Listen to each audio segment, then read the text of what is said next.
Hare Krishna. So we will start our session today by paying our obeisances to His Divine Grace, Bhaktivedanta Swami Prabhupada, the founder Acharya for International Society for Krishna Consciousness. Okay, so we are on our journey for chapter 9. And chapter 9 has how many verses? 34. And the title of the chapter is The Most Confidential Knowledge. Yes. So we are now in the 9th chapter. We had divided for our convenience into 4 subsections. And today we'll be covering the last section, which is glories of Krishna. So before we step in, just a quick recap of what we have done in chapter 9 so far. So Krishna started this chapter by giving the qualifications, right? So he spoke about a person who is non-envious and faithful, right? That person is qualified to get this most confidential knowledge. And along with the second shloka was very important, right? Rajavidya, Rajagni. Yeah? So Krishna describes the characteristics of this knowledge, right? How it is the king of all knowledge, all of that. And then from shloka 4 to 10, Krishna speaks how he is everywhere, but at the same time he is detached. And, he's aloof of everything. So everything is within him, but still he is not attached. Yeah. And still he is independent. That's what we learn. And the whole section, that was Aishwarya Gyan, the opulences of Krishna, where he compared, he gave the example of sky and wind and stuff, right? So, and then the 10th shloka, he declared that Maya Dakshena Prakriti. So this Prakriti, material nature, is under his control. Yeah. So we have to, I think by now it is very clear, right? So we saw it in 7th chapter, now again in 9th chapter, where Krishna is declaring. Now then last class we went through shloka 11 to 25, where we spoke of different types of worshippers of Lord Krishna. So it was about, the 3 classes of jnanis, so Ekatvena, Pratatvena, and Vishvatomukha. Ekatvena are the people who worship in oneness, right? So after they get liberated, they will become one with God. That's their thought process. Pratatvena is their worship is diversified. So to be demigod worshippers, and then Vishvatomukham is the Krishna's universal form, So it is for neophytes, right? So they worship Krishna in universal form. Now in this, we also learned how Krishna described a bit more on Pratakvena, which is demigod worship, and Vishvatomukham, which was universal form, which is further to 7th chapter. So it is a higher level of education to what we learned in 7th chapter, which is 9th chapter, these 2 ones. Then, the most confidential knowledge, the last part is glories of Krishna Bhakti, which we will do today. Now, last class, we ended with this shloka, right? So we learned about demigod worship. We learned about universal form worship. And then in the end, in that section, Krishna says that those who worship demigods will take birth among the demigods. He talks about the destination, right, of where do people go. And those who worship him, he says in the end that who worship me will live, right? So we learned last class that how our destination depends on our choice, to accept what form of Krishna do we want to worship. So we are making that choice for us. So depending on the choice we make, what class of worship we want to do for Krishna, we will get that, without. So the best choice, however, Krishna has mentioned many times that it is to worship him, his personal form, right? So that we can go back to Godhead. So now in next section, Krishna will elaborate, exclusively on how to worship. So when we are when we read this, that those who worship me will live with me, right? So that means those who serve Krishna. Now, when we are talking about, when Krishna is saying, if you serve me, you'll come to me, then how should we serve? What kind of service does Krishna accept? What kind of service is he looking for? That is what we need to understand, right? Because we know he's the enjoyer of all sacrifices, offerings. So the link of last to this is to this, that how should we serve Krishna? And Krishna also, glorifies that in this section particularly, Shloka 26 in specific, where, if he's saying, yeah, you serve me, you come to my abode, which is Goloka or Vaikuntha, then, when we know how to serve, it becomes easier for us, right? And that's what he's going to answer in this shloka. Now, this shloka is very nectarian. It is one of the famous shlokas of Bhagavad Gita. Yeah, and some of you may have also heard it. So Krishna accepts anything what offered with devotion. That's the criteria. Yeah, and this shloka says that, right? So patram pushpam phalam toyam yo me bhaktya prayashyati tad aham bhakti uthartham ashnami prayatatmanah. Yeah. So this will be for this week's recitation. Yeah. So the translation of this shloka is, if one offers me with love and devotion a leaf, a flower, a fruit, or water, I will accept it. Yeah. So Krishna is see, what is he saying? If anybody offers me, his criteria are so basic, right?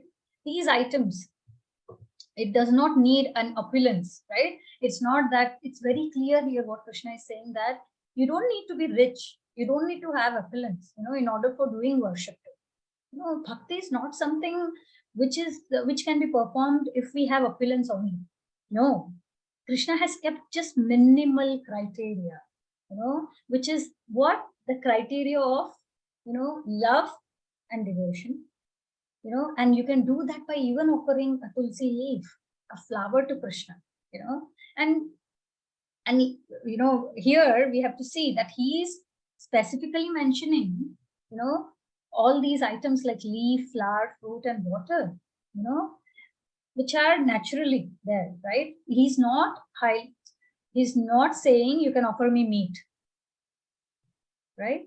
So Krishna specifically states, only by offering such basic things to Krishna, what is with what? With pure love and devotion. Krishna is satisfied with that. It's very easy actually to satisfy Krishna. It's just about, we think that something very simple in today's world, it's our thought process that something so simple will not get such a highest form, for us, highest result. That is what is our thinking, but actually being simple is the most beautiful thing, right? So we all want it by heart, but because of the atmosphere, environment we are in, maybe we don't realize it, every time. So it's important to notice that what Krishna is saying, that just offer me these things, and that's fine, offer me, but with love and devotion. Now, this word love, of course, in this material world, it is contaminated. Like we are conditioned, right? It is contaminated. So we have learned before that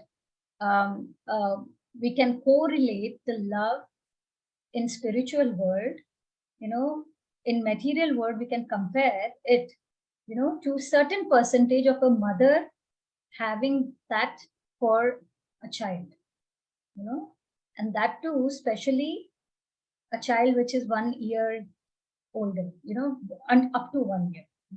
So because we do it selflessly, right? Love is selfless.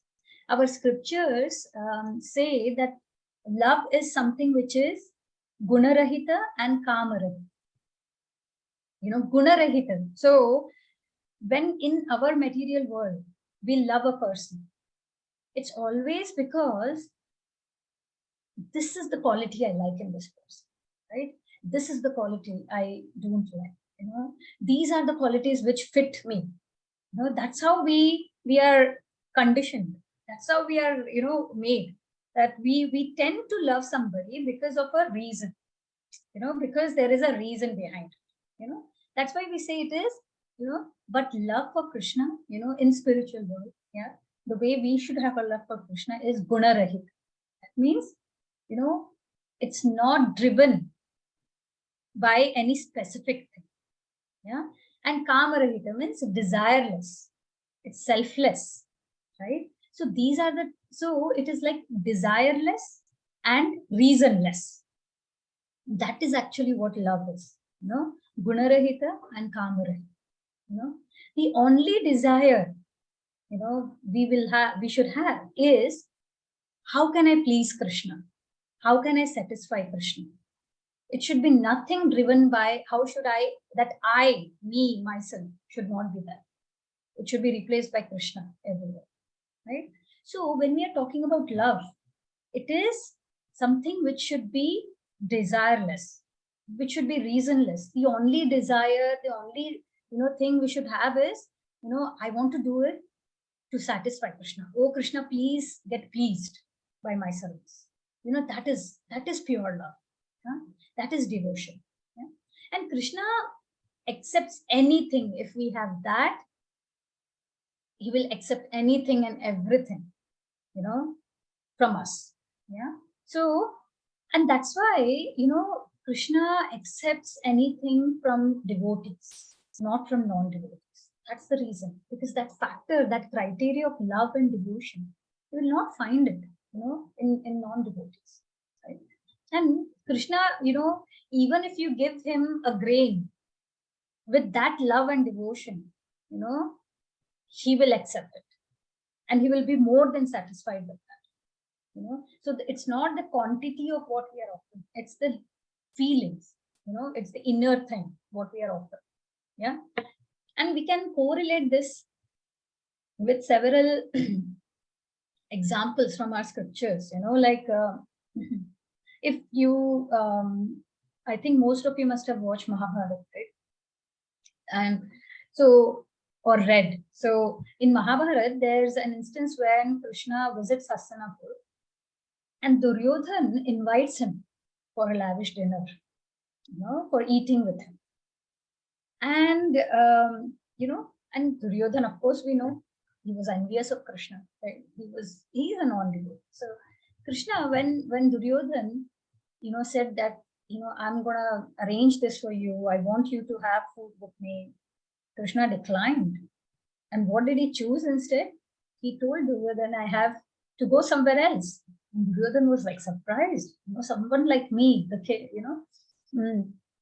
the prince is ordering, is asking him, and he is declining. This is like a big thing. And what happened? Krishna went to Vidura's house to have food, right?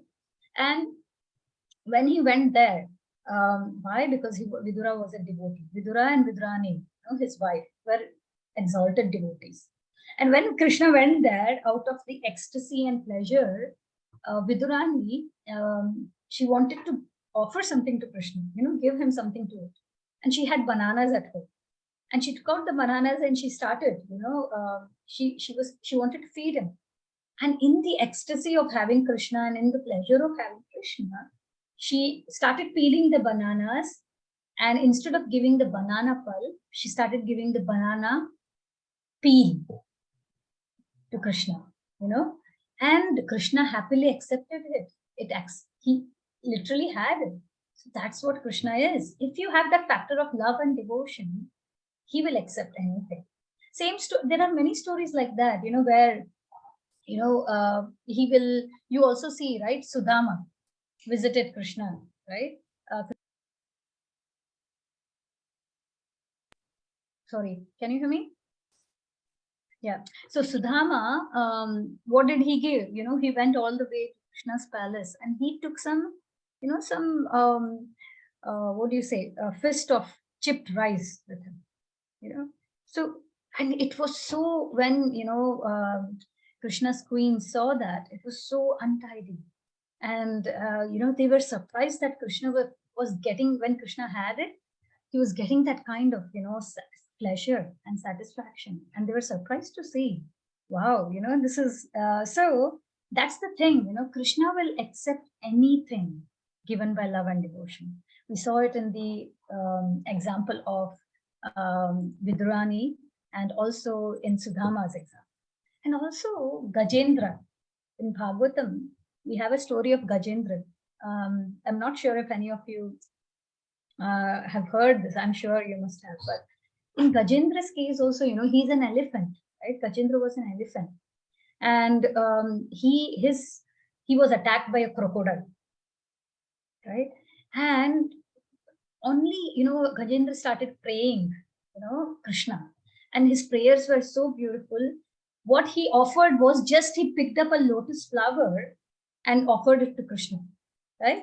And with just that, yeah, Gajendra Moksha. So with offering lotus flower to Krishna, he got liberated, because Krishna was just satisfied with that.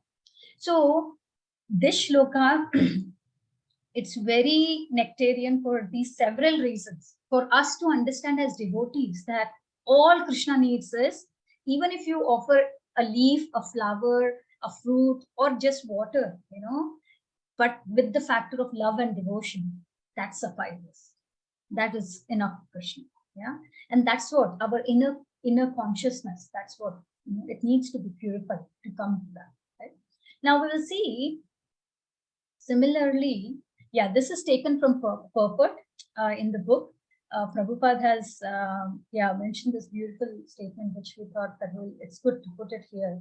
So Hare Krishna Prabhuji, will you be able to read this?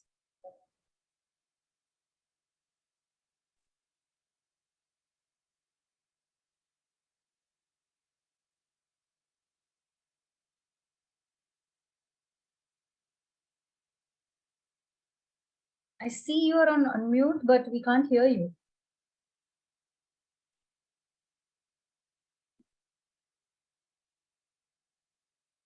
Now, Mataji? Yeah, we can. Yeah. Krishna wants only love service and nothing more. Krishna accepts even a little flower from his pure devotee. He does not want any kind of offering from a non-devotee. He is not in need of anything from anyone, because one second, my screen is not good here, because he is self-sufficient, and yet he accepts the offering of his devotee in an exchange of love and affection. Thank you. See, we learned this, right? Krishna is full of 6 opulences, right? Out of those 6 opulences, we know he is most powerful, he's most knowledgeable, he's most, he has the most amount of fame, right? Everything. He has actually everything. A person who has everything, what would he need? Nothing, actually. So he already has everything with him, but still, he is like a father, anything we give him with that love, that affection, he gets, he gets that kind of happiness or that kind of satisfaction, he accepts it. He becomes very happy, he is actually more eager to welcome us in Vaikuntha and Goloka, so because we all here are, we are parents, right? So say you have your birthday, and your child comes and makes a birthday card, very nice, right, for you. And when you get that, do you start pointing that, oh, this color combination is not right, oh, you have not written the birthday spelling correctly, oh, you should have drawn this way. No, right? We feel that happiness just by seeing the gesture, just by seeing the love behind that birthday card, right? So the same way, Krishna is our ultimate father. A small gesture from our side of love, will win him over. He will be more than happy, right? And the other thing, we, or Maybe in the next shloka I'll mention that point. But yeah, so all he needs is our love. That is what we expect. It's very easy to understand Krishna when we try to correlate that with our children. Because we are all his children. He's our seed-giving father, and we'll see that shloka also. Krishna mentions that also in the book. So he has given us all the dots. We have to correlate them at the right time point to make it easy. As why people say Bhagavad Gita is, if you get stuck somewhere in your life, if you are upset, if you are in your ups and downs, just open the book. You will get the solution. Why do they say that? Because Krishna has actually given everything there. It's just that we have to translate that. We should understand what he's trying to say, and that it makes our life easy. Yeah. So with that, just one more thing from the purport. Jyoti Mataji, will you be able to read? Yes, Mataji. To develop Krishna consciousness is the highest perfection of life. Bhakti is mentioned twice in this version. Twice in this verse, in order to declare more emphatically that bhakti or devotional service is the only means to approach Krishna. No other conditions, such as becoming a Brahmana, a learned scholar, a very rich man, or a great philosopher can induce Krishna to accept some offering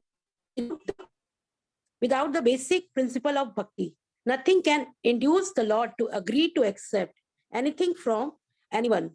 Bhakti is never casual. Sorry, it's never causal. The process is eternal. It is direct, absolute, whole.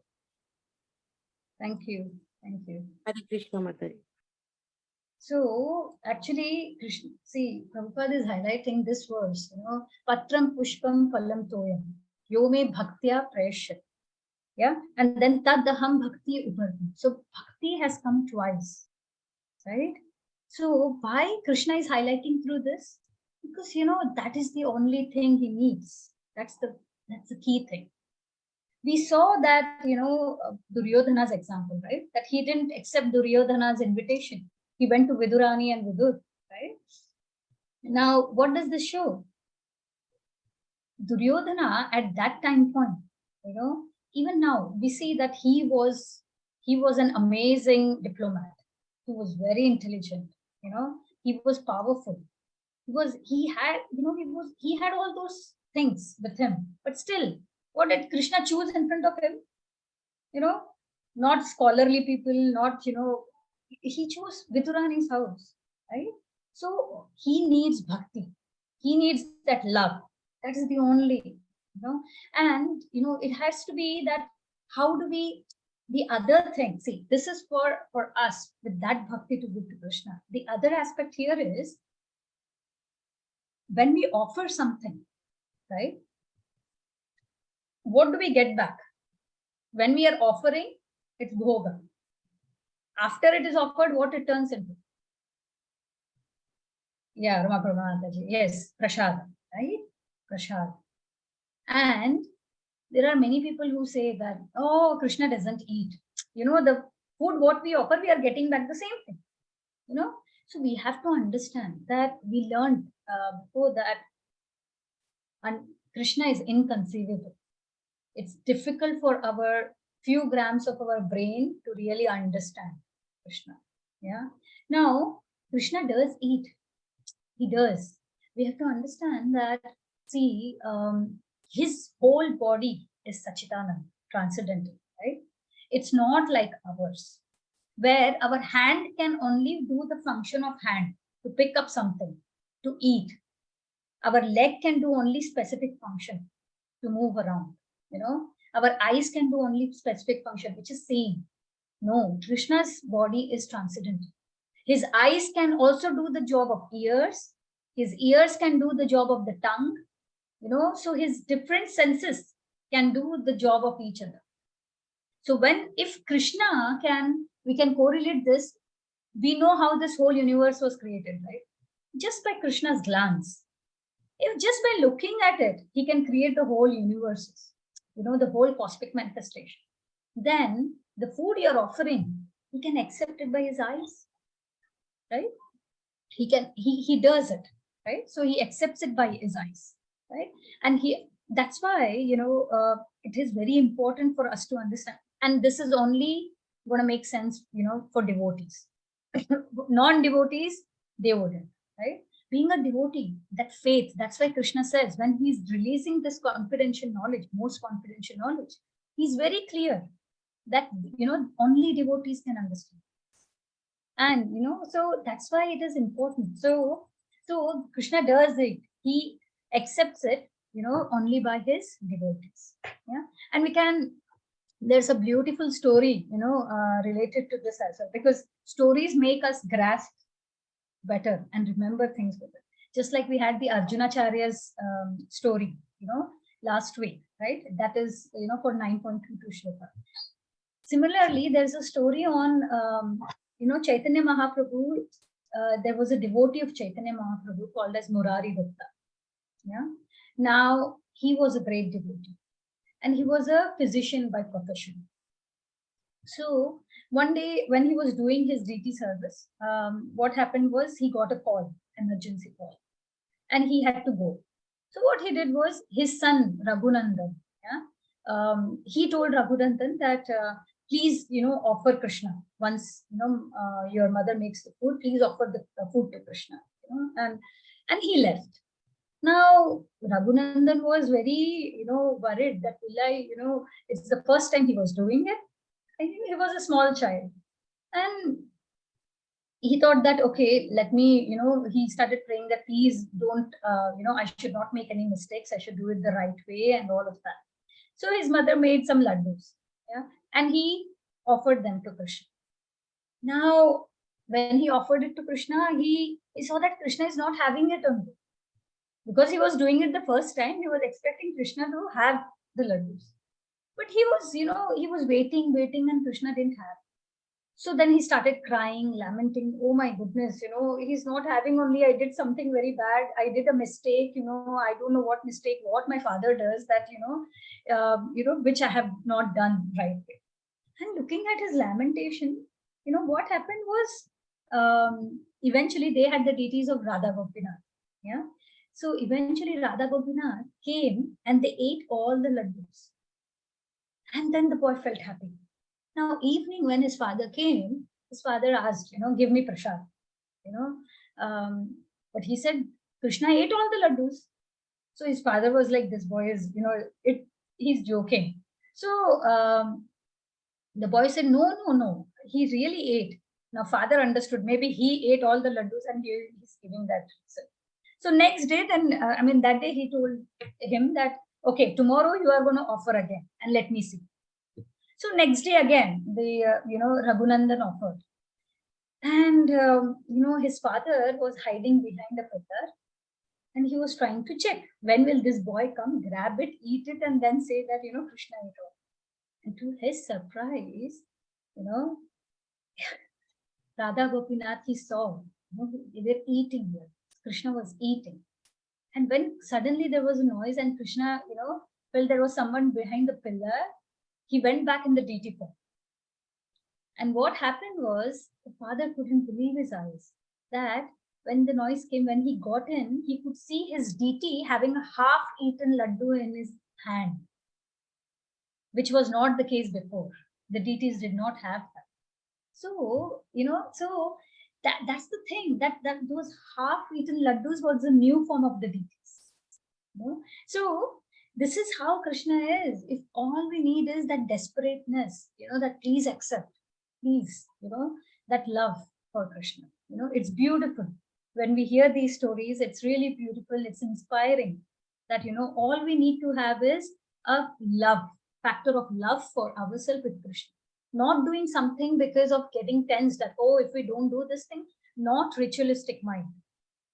If we don't do this thing, Krishna will get angry, something bad will happen to me, my money will go, or my assets, or my opulence, what we have in this material world. No, Krishna, he's a forgiving Lord, and he's the most, we learned it in 5th chapter, right? He's the most well-wisher for us. He's our best friend, so he will not. So all he needs is love. Right? Okay, which is not the case in today's world. You see, most of them worship either any form of Krishna, which we learned last time. It's more with us scared, being scared. If we are, being like, if I do this, I'll get this. It's a return exchange favor, more of exchange talks than one way, right? So, okay, with that, we'll move to, this was the shlok I was saying. With in 3rd chapter, also Krishna says that, when he's saying here in 9.26, whatever you offer with love and devotion, I accept it. In 3rd chapter already, he said that, a devotee of the Lord is released from all kind of sins, because the food which is offered, they eat the food which is offered first. Others who prepare food for personal sense enjoyment verily eat sin. Yeah. So it's very clear. He mentioned already in 3rd chapter, this Yagna Shishta Shina Santo. We did this shloka also.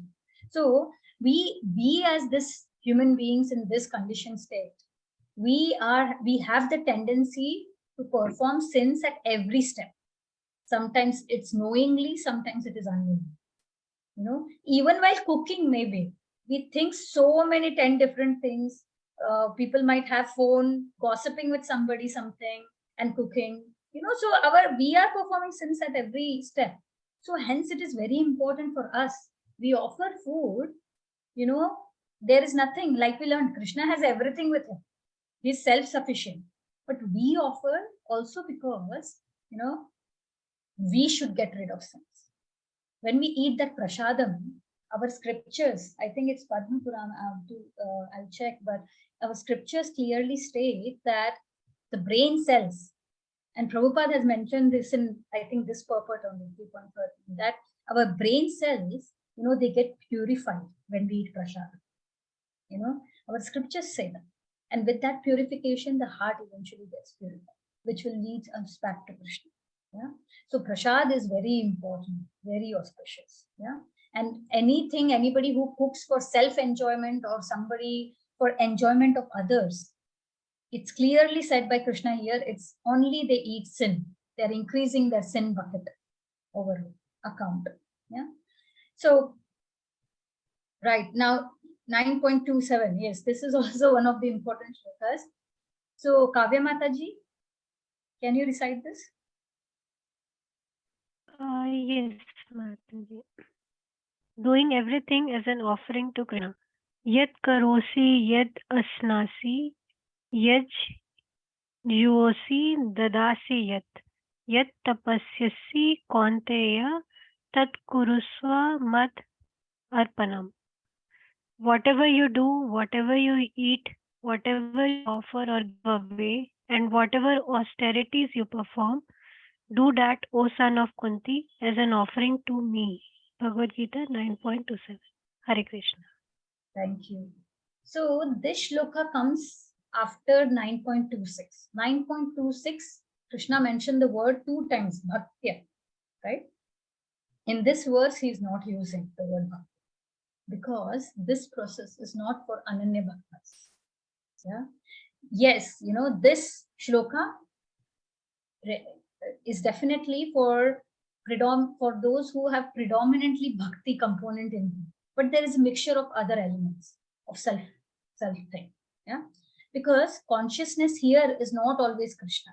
In the prior shloka, we see you have a prior consciousness of love and devotion to Krishna. So whatever you have, you give it to Krishna with that consciousness you already. Here, what Krishna is saying is, whatever you do, whatever you eat, whatever you offer, whatever austerities you perform, do that as an offering to him. So do that and then offer it to Krishna. So it's like offering the results to Krishna. right? This is one step lower than the Ananya Bhakti of 9.26.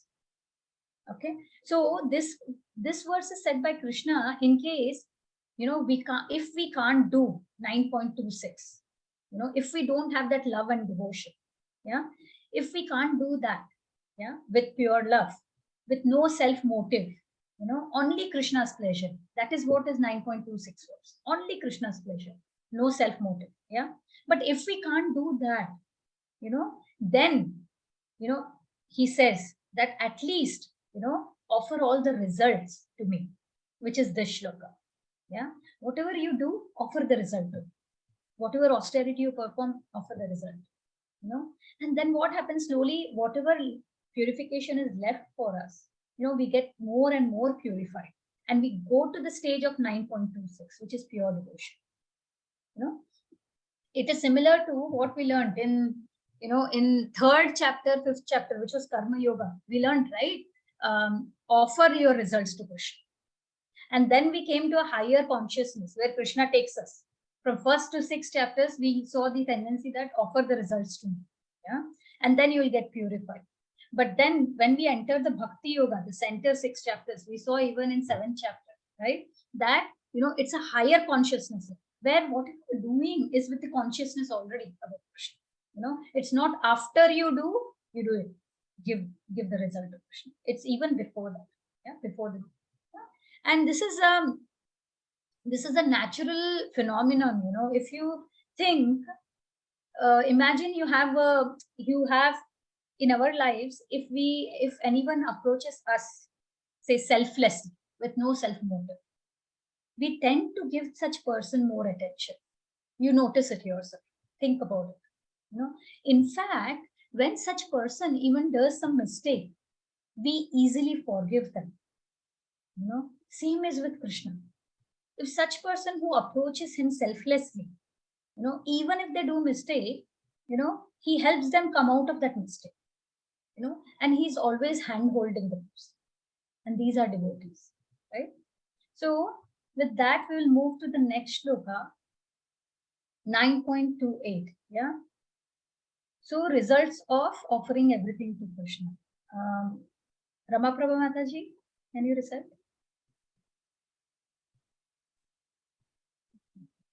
Results of offering everything to Krishna.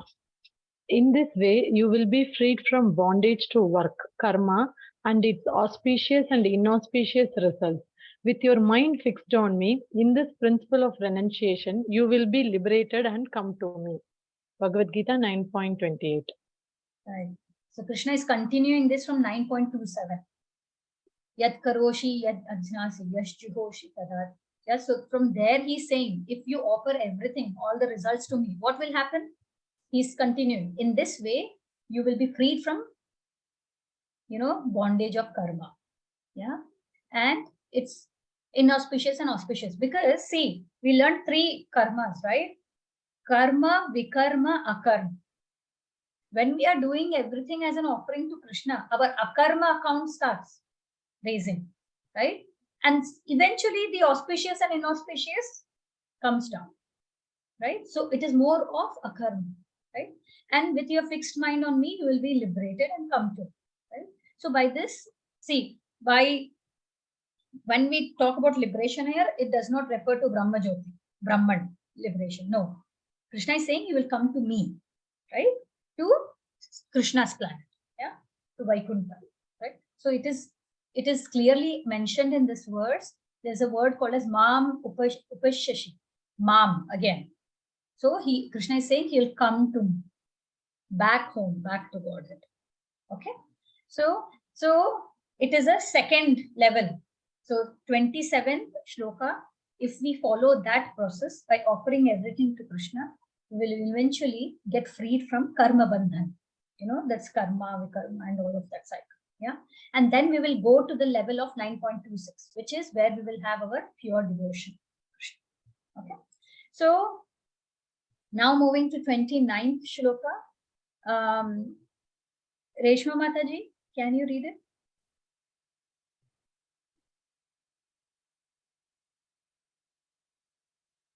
Yes, Mataji. Samo, Krishna is equal to all, but specially inclined to a devotee. Samoham sarvabhuteshu na me dveshyosti na priyam ye bhajanti tum mam bhaktya mayi te teshu chapyaham. I envy no one, nor am I partial to anyone. I am equal to all, but whoever renders service unto me in devotion is a friend, is in me, and I am also a friend to him. Bhagavad Gita 9.29. Thank you, Mataji. Thank you, Mataji. So, Krishna is equal to all. Some people say he's very partial. No, it's not that. He's equal to all. But yes, he has more inclination towards his devotees. Right? So, it's not that the devotees, if they break the law, they will not be punished. No. No. But, Krishna will be hand holding them. He will help them to come out of, some anarthas, what they have. Right? So he clearly says, I envy no one. Why should he envy somebody? No, he knows that nobody has more than me. I am the supreme, he knows. There is no reason to envy anybody, right? So he envy no one, nor he is partial to anyone. He says he is not partial. He is equal to all. But whoever renders service unto me in devotion is a friend, is in me. I am also a friend to him. Now, you will be inclined towards such a friend, right? Yeah. So again, Krishna states here, he's reciprocal. He mentioned this in 4th chapter, 11th verse, I think. Ye yatha mam prapadyante tam sataiva vachami. Yeah, the level the person surrenders, he will reciprocate accordingly. See, like we said, he's a seed-giving father for all. All are equal to him. For us, if we have 4 children will be equal, right? We will give all the necessities to them, what they need to grow up, right? But a child who is obedient to parent, versus the child who is not obedient, it's natural to have a bit of inclination towards that child, because there is a difference between obedience and discipline, right? So it's same ways with Krishna. He gives us all the necessity, the sunlight, water. Tell me what doesn't he give to anybody? Not only to, all the 84 lakh species, they get what they need to survive. And it is all coming from Krishna. I was seeing in my house here, there's a window which we cannot open, and there's a slab there. And I was recently noticing that a pigeon, it laid egg, and how beautifully it did all the effort of bringing small sticks and making a nest there, and eventually laying the egg there, and then nurturing that egg so that the egg is hatched and the baby pigeon comes. The mother and the father, they were taking all the pain for few days. Initially, I was wondering, why are they collecting sticks and throwing them in one place? And then I realized, they are making space for their child, to come out. So they were securing that, right? So it's just not us as human beings who we think that, oh, we take so much of pain to bring these children up, or, we have the most difficult. No, each species have their own challenges, and for each of these species to give birth, to give, to accommodate the living, Krishna has given everything, to them. So every species, all the 84 lakhs, they know how to survive. They get the things what is needed for them to survive. Why? Because Krishna, he gives everyone everything what is needed, right? But yeah, like we see in the next example, these are all taken again from Prabhupada's purport, which are beautiful examples. So the Lord claims that every living entity in whatever form is his son. And so he provides everyone with a generous supply of necessities of life. He is just like a cloud which pours rain all over, regardless of whether it falls on rock, land, or water. So when we get rain, do the rock need it? Krishna is even, he's so Dayavan that he gives, the rain falls in the rock, it falls in the river also, right? So regardless of what, he is giving facility to everybody, everywhere, right? And then what do we see here? A person giving, charity to a beggar, right? Now this is also taken for purpose. Any man in this material world may be very charitable disposed, yet he has a special interest in his own child. Same way Krishna, he is charitable, he gives to everybody, but to his special devotee child, he is inclined. Yeah. Although every living being is a child of God, only the devotees have the consciousness of acting what Krishna wants. Only they act as actually God children. And that's why it's natural, right? To be inclined to this. Yeah. So, yeah, this is again taken for purport. Yeah, please read through these purports. I think 9th chapter, 7th chapter, also 8th, they are beautifully given by Prabhupada, with examples which can really register in our mind. So this is a ring, right? A diamond ring fit in a gold. So Prabhupada says, when a diamond is set in a golden ring, it looks very nice. The gold is glorified, and at the same time, the diamond is glorified. The Lord and the living entity eternally glitter. And when a living entity becomes inclined to the service of Supreme Lord, he looks like gold. Yeah, the Lord is a diamond. And so this combination is very nice. Living entities in a pure state are called as devotees. Yeah. So when we are in, what does this mean? When we are in connect with Krishna, we also glitter. We also get that happiness, that state of Sachidananda. So this manifestation is special mercy of Krishna. See, yeah, I think it is without the diamond, if the ring, it won't have much that attractiveness, right? That value, right? But only when the diamond is fit, it looks beautiful, it has value, all of that. So that's the combination of us and Krishna. Okay, so we move to the next shloka, 30 and 31. So maybe I'll read this because it has two shlokas here. So Krishna excuses and purifies an imperfect devotee. Yeah, devotee, who is imperfect. Api chetsu duracharo bhajate mam ananya bhat sadhur eva sa mantavya samadhya vyavasito hi saha. Let me read from here. Sorry. Shipram bhavati dharmatma shashvat chantim nigacchati kaunteya pratijanihi na me bhaktaha pranashyati. Right. So Krishna is saying in 30th verse that even if one commits the most abominable action, if he is engaged in devotional service to please me, I consider him my saintly devotee because he's properly fixed in his determination on it. He quickly becomes righteous, devoid of contamination, and attains lasting peace. O son of Kunti, declare it boldly that my devotees never perishes. Yeah.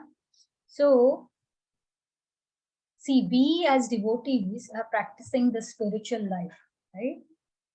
But we have to, even though we are practicing, at the end of the day, we are under these three modes of material nature. We are under this material nature.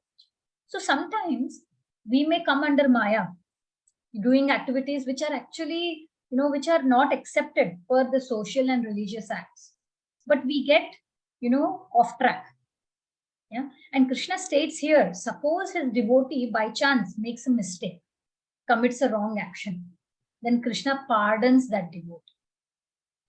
As he's doing his devotional service with, again, the determination comes here. How many times Krishna has said in Bhagavad Gita so far, right? Determination is the key for him. Consistency in spiritual life. It's very important. Yeah, very important. Because Krishna sees that effort coming from us consistently, which is raising our bar. Right? So Krishna says, as this person, this devotee is doing my devotional service with determination, he will slowly, he is getting out of that contamination. It's like a rusted mirror, right? Chaitanya Mahaprabhu says in Shishtastakam that the mirror is full of dust. The first shloka is of Cheto Dharpanam Arjuna. Yeah. So the mirror is full of dust. Only once you start cleaning it, it will slowly start showing you your reflection. It's a slow process, right? So similarly, this accidental devotee has an accidental fall down, but this accidental fall down, it does not debar. Krishna does not debar them. Krishna, forgives them, and Krishna rather handholds and helps them to come out of it, because he's seeing that consistency, that determination in the devotee, right? But at the same time, we should not take it for granted. And when we use the word devotee, that in itself, they will never take this thing for granted, that Krishna will let me do this sinful act, and then, no, that should not be our, not taking advantage, right? So we should, and the other thing is that, see, we should also not make fun or debar any devotee due to any accidental mistake. Say, I have, you might have also seen, but we are all practicing this devotional service, and sometimes we see a devotee doing something which is not ideal, and we start making fun, having a mindset, all of that. We should not do that, because we are all under this material nature, right? So there are accidental things which happen here and there. That should not build, because we should rather wait for that devotee to come back on track, realizing their mistake, and by rectifying, doing more devotional service. So, and the other thing here, which is very important, is the last line. Na me bhaktah pranashyati. My devotee never perishes. He says that, and what he says to Arjuna, Kvanteya pratijanihi. O son of Kunti, declare it boldly. Now, why is Krishna asking Arjuna to declare? Why can't he just say? Anyone? Mataji, if Krishna said he will not take a weapon in the war, Yes. but to attack Bhishma, he took that wheel. So if his devotee says, he will definitely stick to that. Exactly. Very nice. Very nice. So that's the reason, because sometimes. Can I say here? Sure. Yeah. Go ahead. So same like as whatever action do by the devotee, like some words or or some work. So it's done by like it's ordered by Krishna as well. Am I right? Yeah. Yeah, that I wanted to say. Right. So we are following his orders, you are saying, right? That's also partly right. Yeah. But I think, the key thing is what Ramaprabha Mataji said. Sometimes Krishna may break his promise, what he has given, but he will never break a promise done by his devotees, because he keeps his devotees higher than him. That's the thing. And we have that in purport as well, example of Bhishma Pitama, right? Where in Mahabharat war, Krishna had promised that I will not raise a weapon. And Bhishma Pitama said, I will, make you. So, and there is an instance where we see that Krishna, in fact, breaks his promise and he lifts a weapon. Why? Because he's ready to break his own promise, but he will never, have his devotees down for. That's the level of protection he gives to his devotees. Okay. Now we see, we'll go to the next. This is also from the purport. Hari Krishna Prabhuji, will you be able to read it? Yeah, yes, Mataji. All the students, class 1 to 12 in a school cannot be expected to perform at same level. Similarly, devotees are in different stages of their advancement in spiritual life. We should not look down upon a neophyte devotee who in his initial stages of spiritual advancement is doing some faults. Thank you. Thank you, Praveen. So, yes, this is nice, right? It's a nice example for us to remember that all of us are in this devotional practice school. Each of us are in different levels, in grade 1, 2, 3, 10, different levels, right? So we are at different stages of our advancement in spiritual life. We should never look down on somebody who has just got into devotional service, that picking up their fault, that, oh, I didn't do this, but this person is good. No, we should not, as devotees, we should not have the nature of fault finding. That is very crucial. In fact, for finding fault findings in other devotees, Krishna sees it, and that would put us down in the level. So we are reducing our level by fault finding in other devotees. It's very crucial, that we respect the devotees. It may be, junior to us, senior to us, our peers, no matter. Devotees are devotees, right?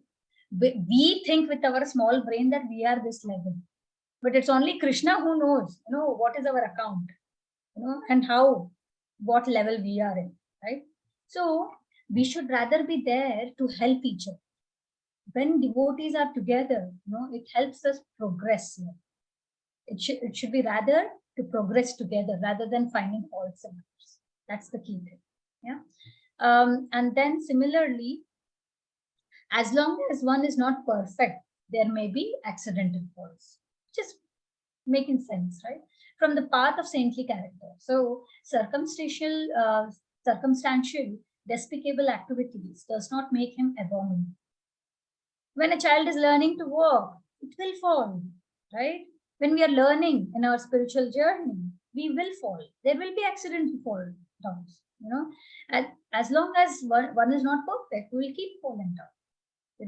At the same time, we should make sure that we don't commit sinful activities on the strength of this holy name. We should not purposely do something wrong, just because we think we are not perfect anyways. No, this is an offense. We have these 10 offenses which we shared the other day, written by Vedavyas. And out of the 10 offenses, this is one of the offense. That is committing sinful activities on the strength of holy. So our effort should not perform mistake, should be always there. We should keep trying that we should not make mistakes. Accidental mistakes will happen. Krishna knows it was accident. It was not purposeful. Yeah. So, and what is the key? That repentance is the key. Even if you're doing accidental mistakes, once we are aware about it, there should be a repentance inside that. Oh, I should do this way next time. There should be always, in us. We should repent for it and we should correct our actions. That's the thing. Yeah. So, okay. Yeah, this was the example we were taking. From purport, Krishna broke his own promise to keep promise of his devotee, Bhishma. Hence, he requested Arjuna to announce that my devotees never perishes, thinking that he may break his own promise, but will never let the promise of his devotee go in vain. Right? We went through this. So that's the reason why he asked Arjuna to announce it. Yeah. Okay. The next shloka 9.32. Jyoti Mataji, can you read this?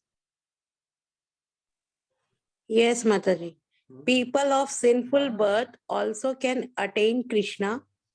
O son of Partha, those who take shelter in me, though they be of lower birth, women, Vaisyas, merchants, and Shudras, workers, can attain the supreme destination. Bhagavad Gita 9.32. Hare Krishna. Thank you. So Krishna is saying this why? Because we should never have the thought process that if somebody is in lower class, they cannot attend Krishna. No. Even if it is a Shudra, we know those 4 classes of, which Krishna did, yeah? Brahmana, Kshatriya, Vaishya, and Shudra. So even if it is a Shudra, if a person is born in Shudra family, but he's a devotee, they come, how can a Shudra become a devotee? By coming in contact with a Vaishnava, by a devotee, right? They can get into devotional service. Krishna says, no matter what class. And in Kali Yuga, we say that all of us are born Shudras, because there is no purity in any of the classes. So all of us are born Shudras. There is no classification as such. There is no Brahmana classification, which were like before, pure and God-centered. So all are born as Shudras. So Krishna is declaring here, even if you are born as a Shudra in lower class, you can still attain. Yeah, there is no qualification. And we can see this in several examples. There was a hunter called as Mrigahari. Our scriptures have the story, right? That there was a hunter called as Mrigahari, and he used to kill animals. And he had the tendency to half kill animals. He used to half kill them, and he could enjoy that the amount they used to suffer while dying. That was his nature, tendency. And then once the animal was dead, he used to, use it as a meat, right? Sell it and now, when he came in contact with Narad Muni, who is a pure devotee, so he transformed. Pure devotees, they have the power to purify us, to transform us. They are like holding your hand, so that we don't fall down again. That is why it is very crucial. Devotees, it's very important to have devotee association. And scriptures say that, and this, we can see that it's like, say we are climbing up mountains. When there is a mountain climbing, when people do mountain climbing, they always have a rope, right? So what does that rope do? Yes, while they are climbing up the mountain, they may slip, right? They may slip, but the rope holds them, and they can go back up. But there will be, rarely instances where the person, when they slip, they will be completely down on the floor. No, because the rope is always there with them, right? And these devotees are like ropes. When we slip, they again pull us up. They are the people who can pull us, right? So, so that's why devotee association is very key. And Mrigahari transformed from a hunter, to a devotee by the association of Narad Muni. So, with moving to next shloka, 9.33. Kavya Mataji, can you read the shloka? Yes, Mataji. What to speak of qualified people? Kim punar brahmana punya bhakta rajrasyas tatha anityam asukham lokam imam prapya bhajasva mam. How much more this is so of the righteous brahmanas, the devotees and the saintly kings. Therefore, having come to this temporary miserable world, engage in loving service unto me. Bhagavad Gita 9.33. Hare Krishna. So this is continuing from the prior verse where Krishna says, even Shudras, they can attain, right? So Krishna here is saying, if Shudras can, then how much more it can be for, people with the caliber of Brahmana and saintly king.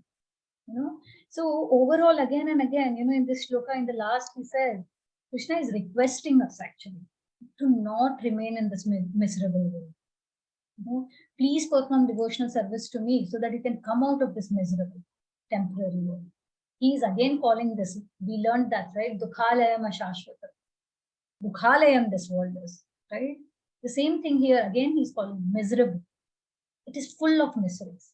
we may get it. Maya gives us little bit tinge of, that taste of, okay, happiness, and because of which we again turn down, So, yeah, so many. So I think Prabhupada mentioned somewhere in one of his lectures that we have tried so many lives enjoying in this material world, right? That's why we are here, to entertain Maya, right? Why not let's try at least this one life, dedicating it to Krishna and see, you know. So if so many lives we have gone, millions of our life, we see still we undergo suffering, still we undergo disease, still we undergo death. Then why not give it at least this one life fully dedicated to Krishna and see? So it is very important. Krishna again and again requests us, please perform devotional service, loving service. Yeah. Now this is the last shloka and very important shloka because this is the only shloka which is spoken by Krishna twice in Bhagavad Gita. Only shloka where the first two lines are the same, and the message is the same across both. Yeah. So 9.34, and these are the cream shlokas of Bhakti Yoga. It is the cream. So this gives us the essence, worshipping Krishna directly. What is the lesson? Manmana bhava madbhakto madhyaji mam namaskuru mame vishyasi yuktaivam atmanam matparayanaha. Engage your mind always in thinking of me. Become my devotee. Offer obeisances to me and worship me. Being completely absorbed in me, surely you will come to me. Again, a guaranteed statement by Krishna. How many times he is giving us, and we are still continuing in this material, right? Again and again. So again, he highlights what can we do to get out of this material. It's very important. This shloka again is repeated in final chapter, 18th chapter. So Krishna is putting this in the center of Bhagavad Gita, 9th chapter, and then he puts in the end to remind us, don't forget what I said. That was very important, So here he says, man mana. Man mana means always think of me. Mad bhakto means become my devotee. Madhyaji means worship me. Mam namaskuru, pay obeisances to me. Anyone who does these four things, they have understood the essence of Vedas. This is the essence of Vedas. And they are not only they have understood the essence of Vedas, if they are doing this, they are also applying this in their day-to-day life. Okay, application is the key. What Krishna said before today, even if you are a learned scholar, all of that, right? We learned this before earlier today. It doesn't convince Krishna. But that love factor, right? That devotion, that is the message, right? So anyone who does these four things, which is always think about Krishna, become devotee of Krishna, worship Krishna, and pay namaskar, which is obeisances to Krishna, they will definitely, go back to God. Yeah? That's what Krishna says. They will come to you, surely. Yeah. Now this all, is like, if you remember those 9 devotional services, Shravanam, Kirtanam, Vishnu Smaranam, Padasevanam, Dasyam, Sakhyam, Atmanivedanam. Okay? So all these, that 9 process of devotional service, they cover all these above 4 aspects which Krishna is talking about.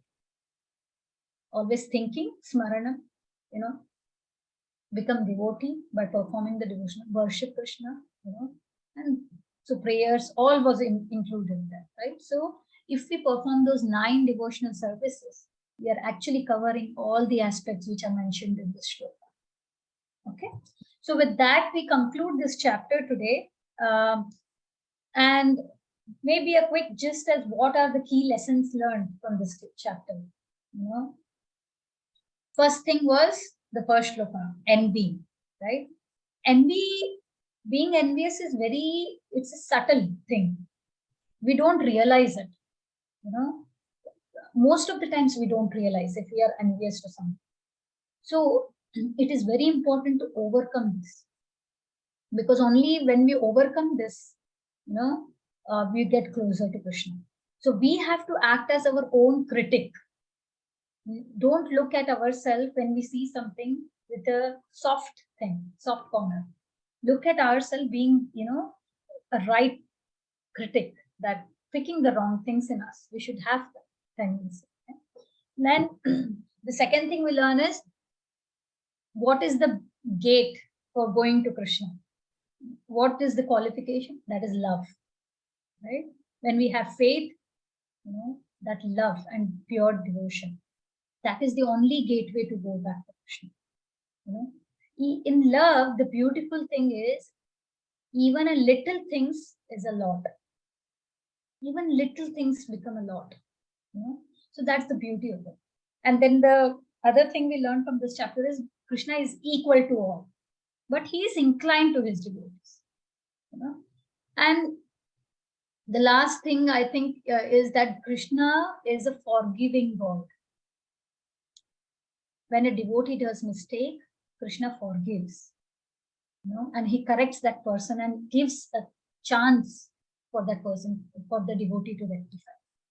Yeah. So he handholds the devotees. So that's, I think, the kind of lessons which we can take away from this chapter.